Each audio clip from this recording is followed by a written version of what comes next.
Netflix needs to step up and put all 15 seasons on Netflix. Because what am I supposed to do with just 12 seasons?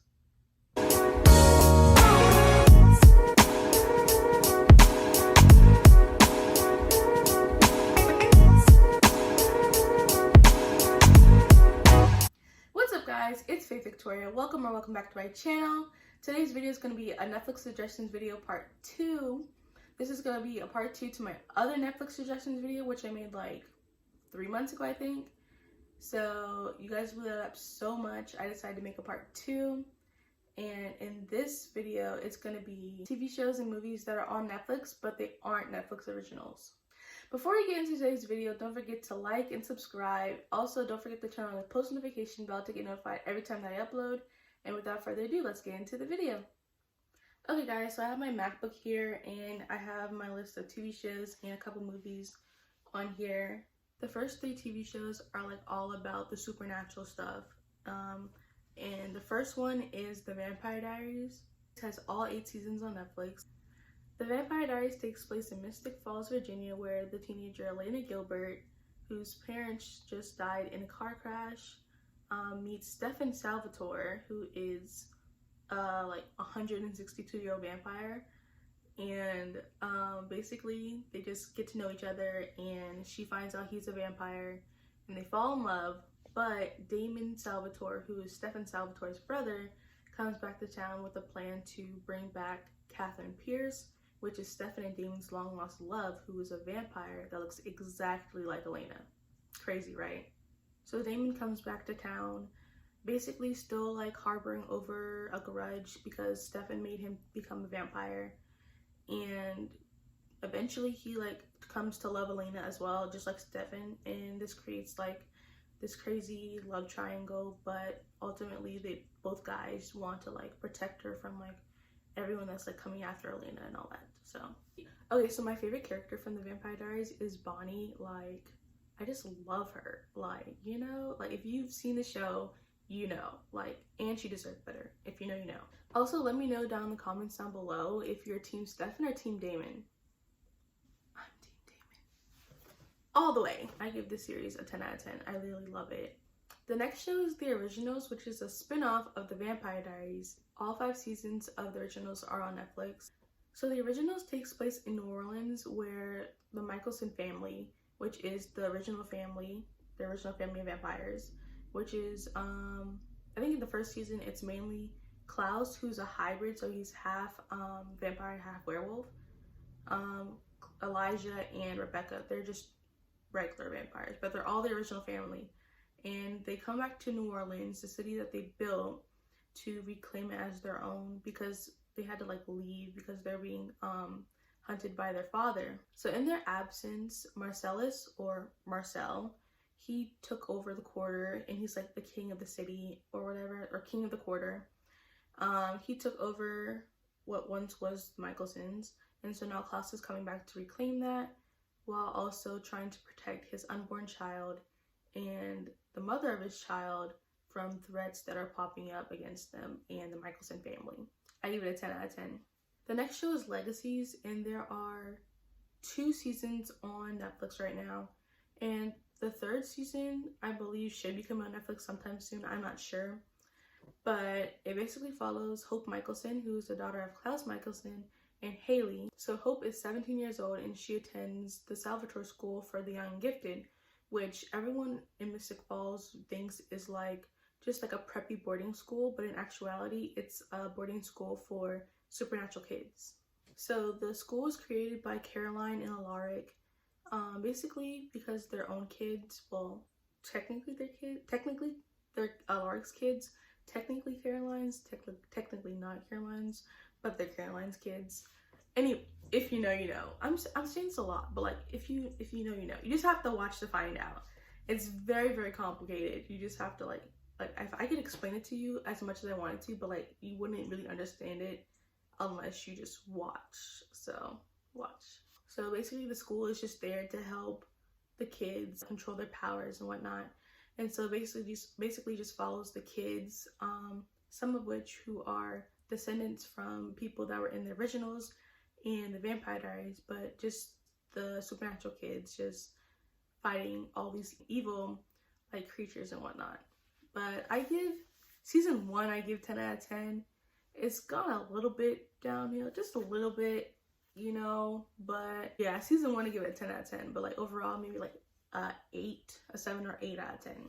The next show is Greenleaf, and there are 5 seasons on Netflix, and it follows the Greenleaf family, which is a family that has their own church, and the father is Bishop Greenleaf and the mother is Lady May. They have 3 daughters and 1 son. One of their daughters committed suicide, and so one of their daughters who moved away comes back after 20 years for her sister's funeral. So the daughter Grace, who returns after like 20 years, she ends up staying with her daughter Sophia because she wants to like bring justice to what happened to her sister. And basically the whole family is just, it's a lot of drama. It's honestly a lot of drama, but it's good though. Like, it's good. I give this show a 10 out of 10. I binge watched it like a couple times and it's just really good. The next show is Dynasty, and I believe there are 3 seasons on Netflix, but they're making another season now, I think. And it's basically like a modern day soap opera. So it follows Fallon Carrington, who's like a rich heiress. Fallon Carrington, love her. She's such a character. And she's also played by Liz Gillies, who's been in like Victorious and whatnot. But anyways, so basically Fallon comes back from like a business trip, expecting to get like a promotion at her dad's business. And unfortunately, the promotion goes to her dad's new fiance. She's like not here for it at all. She's doing like everything in her power to like ruin the wedding. But they do get married. Basically, Dynasty is mainly about a feud between the 2 most wealthiest families in America, the Carringtons and the Colbys. And basically their fight over money, power, and family. This show has so much drama and so many like what's the word? What's the word? plot twists and stuff. Like, it's just crazy, and I literally love it. And like I just love Fallon Carrington. Like, she's a mood, she's boss, queen, love it, love her, period. But anyways, I give this show a 10 out of 10, highly recommend it. So this next show, I love it so much. I've literally binge watched the show I don't know how many times, but I literally love it. Anyways, so the next show is Criminal Minds. There are 12 seasons on Netflix, but there are 15 seasons in general. Netflix needs to step up and put all 15 seasons on Netflix, because what am I supposed to do with just 12 seasons? So Criminal Minds is based on a team of FBI agents who are profilers, and they're based in Quantico, Virginia, and they travel to different states to assist on cases with like serial killers and all types of stuff. But it's not just like flying out and solving cases and whatnot, but it's also like focuses on the connection between the team members and like what's going on in their personal lives, also along with like the cases and whatnot. But yeah, it's kind of hard to explain. That's like basically what it is, just FBI agents flying to different states to solve cases, and like sometimes, well, not sometimes, like in every episode, like something's going on with someone, or like, you know, someone's life. But I do watch it for the plot,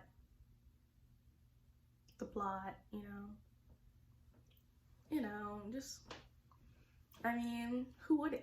Like, I mean, who wouldn't? But in all seriousness, I give the show a 10 out of 10. I absolutely love it. Like, I'm rewatching it now for like the fourth or fifth time. So this next show is Jane the Virgin, and I used to watch this with my mom like all the time. Like, I used to love waiting every single week to watch Jane the Virgin. So the show is set in Miami, based on Jane Villanueva, who literally grew up her whole entire life watching like telenovelas, and she's like in love with the idea of romance, and she wants to become a writer. And unlike her mother, she vowed to save her virginity until marriage. And so the show starts off, she's engaged to a detective, Michael. So Jane goes to get her annual checkup at the doctor's office, and along with another woman, Petra Solano, who goes there with the intent of getting inseminated by her husband's sperm, because they were having trouble getting pregnant, because I think Raphael, her husband, had like cancer, and so she wanted to go get inseminated with her husband's sperm and surprise him. And the doctor, who is Raphael Solano's sister, Louisa, she just got broken up with her girlfriend, and so she's the doctor, and so she goes in to give she has 2 appointments. She has one which is a checkup and one is insemination. And so she goes to Jane's room and accidentally She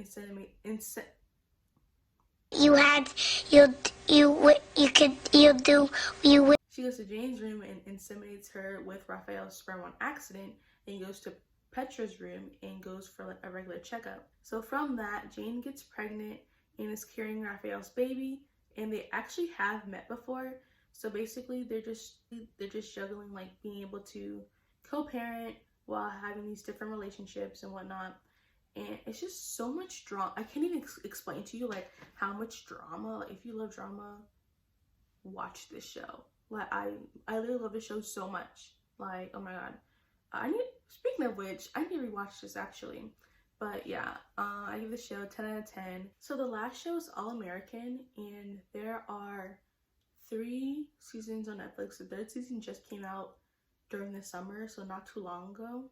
This show is actually inspired by like a true story following Spencer Paysinger, I believe. I don't know if I got the last name right or not, but yeah, so it's inspired by Spencer Paysinger, who was I believe in NFL, and he actually, I think he like helped on the set with the show as well, I'm pretty sure. So the show starts off with Spencer James, who currently plays at South Crenshaw High, and he's recruited to play for Beverly High. So it's kind of like a drastic change going from like Southside to like all the way in Beverly Hills. And so he's kind of dealing with like a little, I don't know if backlash is the word, but he's kind of struggling going from South Crenshaw High to Beverly Hills. So Spencer's kind of in the middle of 2 worlds, like being from South LA and now currently staying in Beverly Hills in order to play at Beverly Hill High. It's just him juggling friends, family, all that type of stuff, while mainly juggling football and trying to further his football career. But I give this show 10 out of 10. Season 3, that cliffhanger had me shocked. I was like, oh my god, like I didn't even realize that I got to the end until I was like, did that actually happen? This next suggestion is a movie called Good Burger, and if you grew up on Teen Nick, you should know this movie. Like, it's so crazy, it's so stupid, but it's so good. Like, I can't explain. It's so funny because it's stupid. Like, it's funny because it's stupid. So it follows Dexter, who just got out of school for summer vacation, and he causes like a car wreck with his one of his teachers, and so he has to cover the cost for that. So being that, instead of having like this amazing summer or whatever, he has to get a job. So he gets a job at a fast food place called Good Burger. So Good Burger is kind of like a small but popular burger joint, and like the cashier is run by Ed. Ed is very stupid, very much so stupid, and he's also like kind of the reason why how Dexter like got into the accident because of Ed. Anyway, Mondo Burger opens up across the street from Good Burger, and they start getting all these new like all of Good Burger's customers.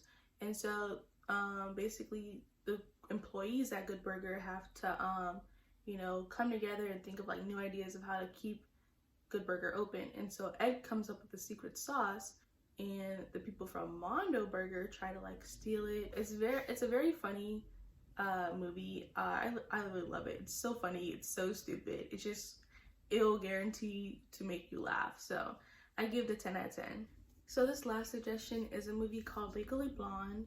If you haven't watched this movie, what are you doing? Like, I don't know how you can't like haven't seen this movie before. It's like so iconic. It follows Elle Woods, who's a fashion merchandising major, and basically she's dating this guy Warner, and she's like finally thinks that he's gonna propose, but he ends up breaking up with her. And so in an attempt to win his love back, she applies to Harvard and gets into Harvard Law, and so she's basically just there to win him back. But that kind of changes when he thinks that she's not smart enough or like whatever, like, oh, you're not gonna make the grades, da da da da. And so basically she just studies and she just does great in the class. That's kind of all I can say without spoiling the rest. But I love this movie so much. 10 out of 10. Any day of the week, 10 out of 10. Love it. That's it for today's video. Thank you guys so much for watching. Don't forget to like and subscribe, and I'll see you guys in the next video. Bye!